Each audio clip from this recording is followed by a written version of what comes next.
Good morning, everyone. Good afternoon, good evening, depending on where you're watching from. So this is Big Grace. I do apologize. It's been a while since I came on YouTube, but here I am.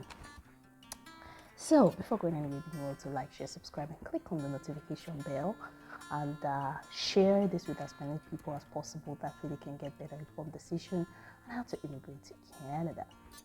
So today our topic would be before moving abroad. So if you don't want to watch a video for some reason, maybe you're visually impaired, we do have an audio that you could listen to, and the audio actually, because I really what I try to do is I really try to take other people into consideration, because we're living in a in a modernized world. I don't want to assume everybody can see or everybody can hear or whatever. And we'll be making accommodations for all those other stuff, maybe like signs. So that's why I need to support me, so in the future we can get that taken care of. So before moving to Canada, there are 4 points I would elaborate on, and then I'm going to expatiate on this point. And I'm also coming live.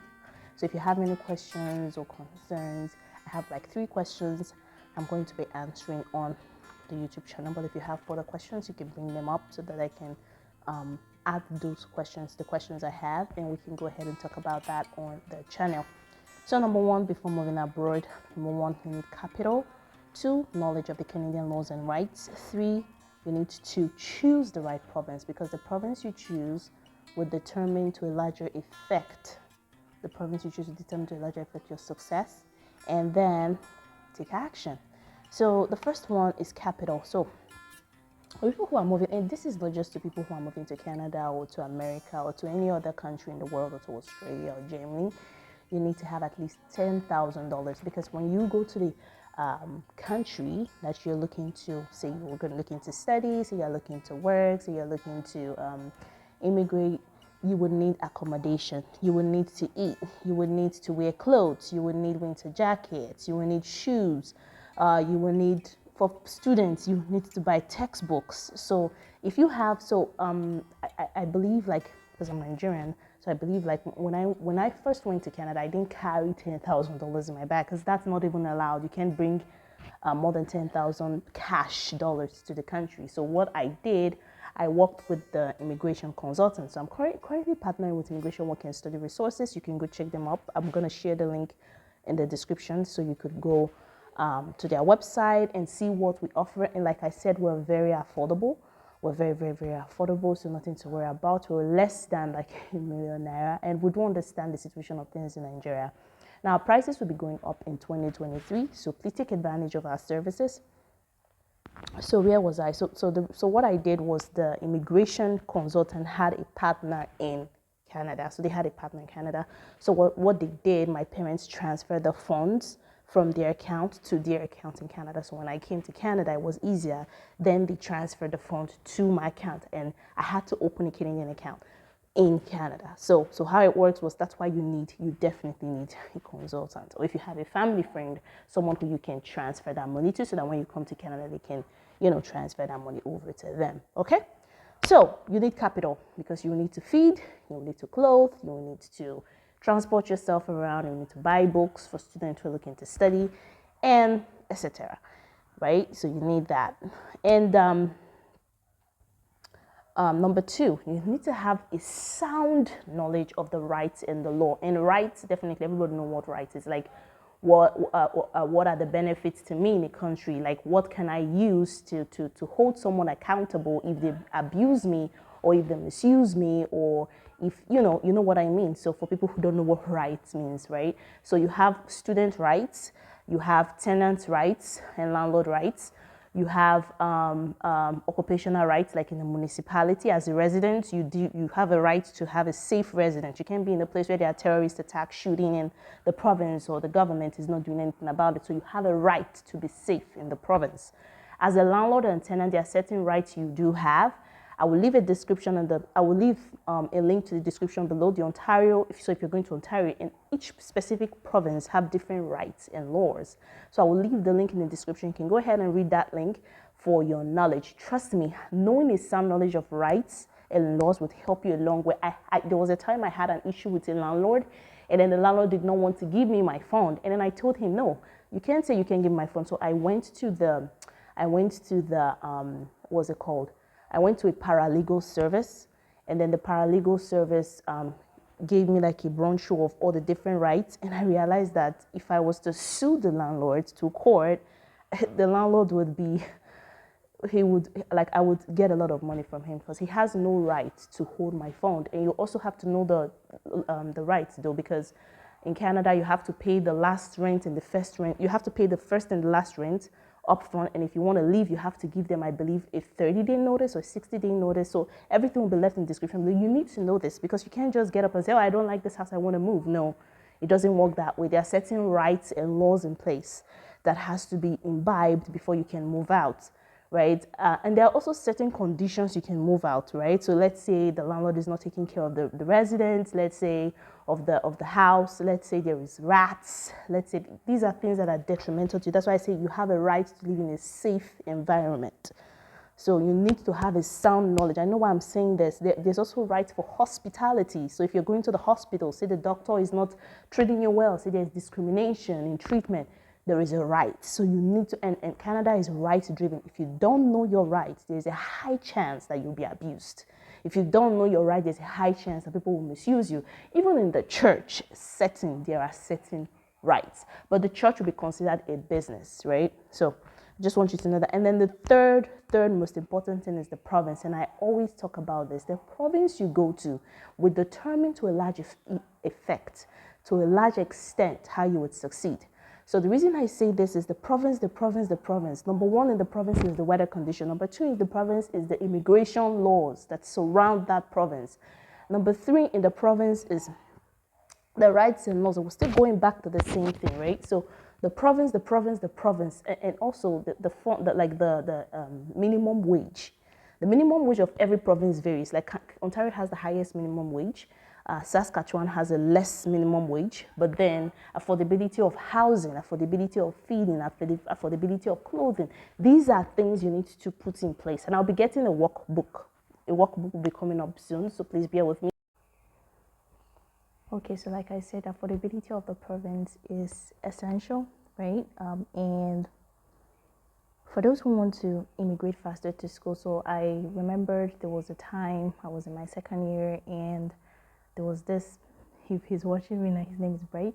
He was my school colleague, right? One of my course mates, like they would say in Canada. So he left the university in his second year and went to, I believe he went to Alberta. Yeah, he went to Alberta or Saskatchewan. He got his permanent residency.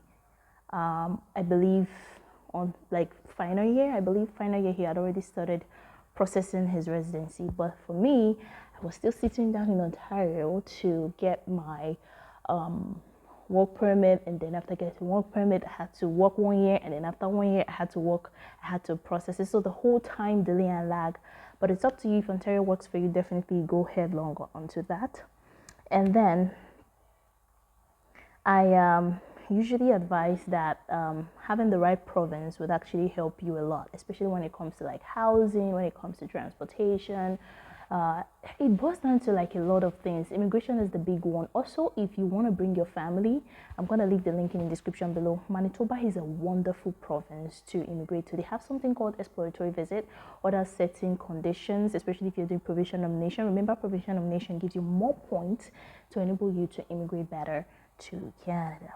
Okay, so another province that does exploratory visit is Nova Scotia. So exploratory visit is just a situation whereby you filed your documents and stuff, and you can actually come to the province to just take a look at the province and see if you actually love the province, if this is the province for you, and have a feel of the province, especially for people who want to bring their family members. So if you want to bring your family member to Canada, I would usually advise, especially if you have like a friend already in Manitoba, or you want to come with your family, immigration wise, like if you want to come and be like a permanent resident, right? If you want to come in to study, that's also fine. You could come in, study, and then you could sponsor your family, or like let's say your sister, your brother, and then although it's more tailored towards a friend, it's more that specific. I'm going to leave the link in the description below. That specific pathway is tailored towards a friend, but family member is also considered, right? And you could use that as well. And remember, provincial nomination is used for express entry. So these are people who want to immigrate permanently.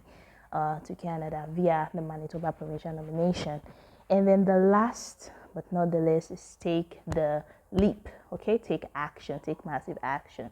So how do you take massive action now? So for people who want to get a vehicle in Canada, so let's say you've packed all your things, you're ready to, you got your visa, congratulations, or you got your work permit, you got your study permit, congratulations, and you want to take the leap and start your Canadian dream. Good luck to you. So in that case, for people who want to get a vehicle, I usually recommend, because I actually have a vehicle, I recommend you get the vehicle right. Do not get into loan. Loan is going to screw you up. It's going to rip you off, because then you'll be paying interest rates to the government. You'll be paying interest rates to the car dealer, and run away from car dealership. So if there's a car dealership person watching me right now, I'm sorry about this, but car dealership is going to cost you a lot of money. I would recommend using a fairly used vehicle, although you would have to repair the vehicle again and again and again, which can consume a lot of money. But I would usually recommend to use a fairly owned vehicle, and when you have the finance in the future, then you can use a car dealership. Trust me on this one, because you don't want to get ripped off. Yes, you. So like, share, subscribe, and click on the thumbs up. So another thing is, when you're ready to go, you want to come in when the weather is not really cold. And this also goes back to the province, because if you're going to go to a cold province, then you want to, if the province, like, it gets cold quickly, like winter kicks in quickly. So what they say, winter, summer, fall, and spring, is just because of the different things that happen. So fall is when the leaves are falling, it turns yellow. Spring is technically we're coming from the winter, right? And everything is like fresh. Summer is when it's really hot, like in Africa. And then winter is when it's extremely cold. So if you're not a person that enjoy cold environment, you want to go to British Columbia, where it's not very cold, or like the cold winter comes in a little bit late, compared to Saskatchewan. In Saskatchewan, I heard winter already started all the way in October. Meanwhile, in Windsor, Ontario, October was still in the fall. Okay, the fall is not really cold. It gets a little bit chilly and breezy, but it's not extremely cold. So the province. So you want to come in when it's a bit warm. So summer is around June, July. Prepare yourself to get started with the fall. September, if you want to take full courses. Usually you can take 5 courses per semester, but if it's too heavy for you, you want to take 3 courses. And I'll go in detail for students, people who study in Canada, because trust me, Canada's education system is entirely different from the Nigerian system. In University of Windsor, I remember they would give you quiz 1, quiz 2, quiz 3, midterm 1, midterm 2, and the final exam. And people slack all the way in the beginning, and then they pass the final, and then they don't do well overall. So every little thing counts. And that they're trying to build you to become a person of society that every little thing counts, because your quiz could be 10%, first quiz, second quiz, third quiz could be 30%, first midterm 15, second midterm 15.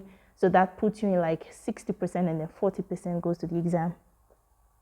And then what else? So yeah, you board your plane. You could get a cheap flight, just one way.